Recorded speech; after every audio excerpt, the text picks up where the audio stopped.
Instead of raising taxes on domestic producers, we're lowering them and raising tariffs on foreign nations to pay for the damage that they've caused.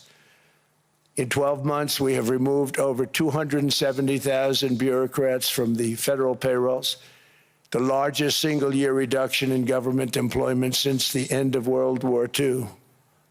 Nobody thought that was coming, but we had no choice. To make a country great, you can't have all federal jobs. We've cut federal spending by $100 billion and slashed the federal budget deficit by 27% in the single year. It's going to go down quite a bit more from that, driving inflation way down from the record highs of the Biden administration. Every month, they went up and up and up. I promised to cut 10 old regulations for every single new regulation, but instead I've cut, actually, till this point, 129 regulations for every one new regulation approved. So every time they come in with a new regulation, we do at least 10, but so far it's averaging out to 129, if you can believe it. In July, we passed the largest tax cuts in American history, including no tax on tips, no tax on overtime, no tax on Social Security for our great seniors. We also provided 100% expensing, that's the one they like, and bonus depreciation for all new equipment and capital investments to help companies expand and shift production to America. They are so in love with that. They build a plant, they're able to deduct it immediately, the whole thing, rather than waiting 38 to 41 years in the old days.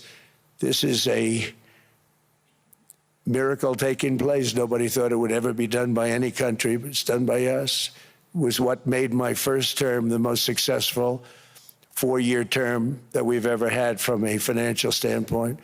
And now we've upped it. This is a 10-year program, not a one-year program, but you're allowed to deduct everything in 1 year. It used to be 38 to 41 years. With tariffs, we've radically reduced our ballooning trade deficit, which was the largest in world history. We were losing more than $1 trillion every single year, and it was just wasted. It was going to waste. But in 1 year, I slashed our monthly trade deficit by a staggering 77%, and all of this with no inflation, something everyone said could not be done. There were a couple of brilliant people that actually thought I was doing the right thing. I thought I was doing the right thing. Now they all think I'm doing the right thing because they can't believe the numbers. American exports are now up by more than $150 billion. Domestic steel production is up by 300,000 tons a month, and it's doubling over the next 4 months. It's doubling and tripling, and we have steel plants being built all over the country. Nobody thought they'd see that.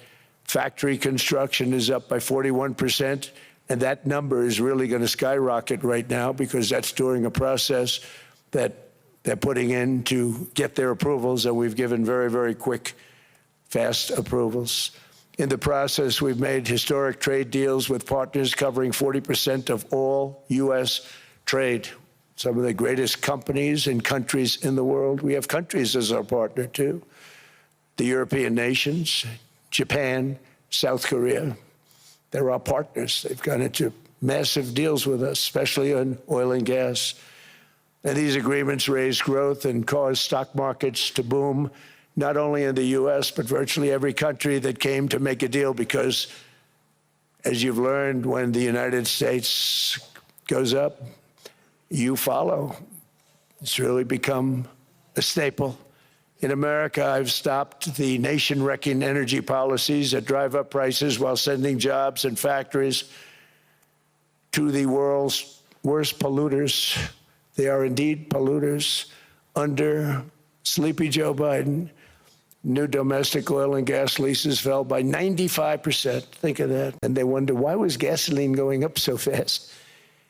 The gasoline actually topped $5 a gallon, and some places $7 a gallon, and more than 100 major power plants were violently shut down by incompetent people that had no idea what the hell they were doing.